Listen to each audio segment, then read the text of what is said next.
Next Thursday, on the 285th day of the genocide in Gaza, at 1 p.m. in Strasbourg, the new European Parliament will vote on whether to approve Ursula von der Leyen for a second term as the President of the European Commission.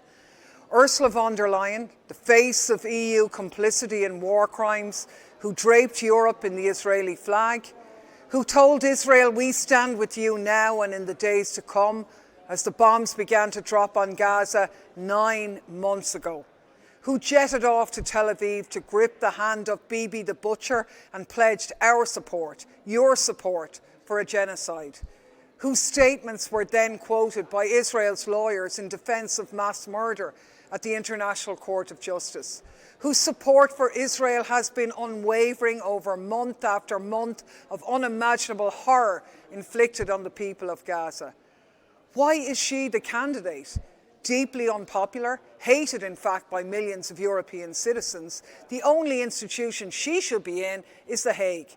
So why is the European Parliament even voting on her? The answer is that despite everything, 2 weeks ago the leaders of EU countries, all of the presidents and prime ministers, met in private in Brussels and did a deal, and they decided there was nobody for the job but Ursula, because that's how democracy works in the European Union.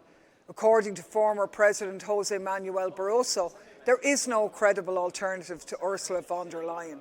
So just like in the United States, the only person for the job is the worst person for the job.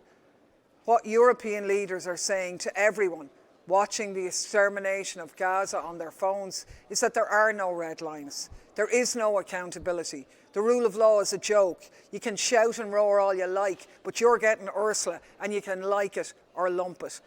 So now it all comes down to a vote in the European Parliament on the 285th day of genocide. According to the medical journal The Lancet, as many as 186,000 people have been killed, either directly or indirectly, as a result of Israel's genocidal assault on the Gaza Strip.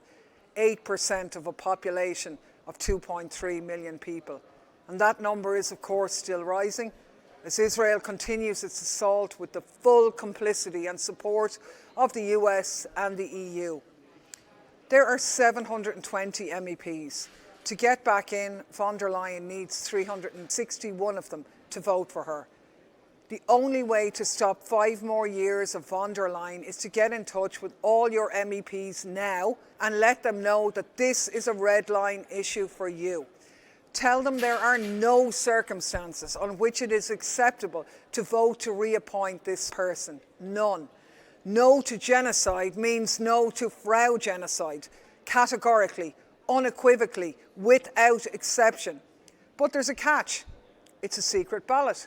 In true democratic fashion, you're never going to be allowed to know how your MEPs actually voted. They don't have to tell you. They can promise that they'll oppose her and then vote for her anyway. So make sure to tell them that it's not enough to just vote against Ursula. When you write to your MEP, ask them what they're doing to take responsibility for what happens. If they oppose her, what are they doing now and over the next few days to build opposition to her?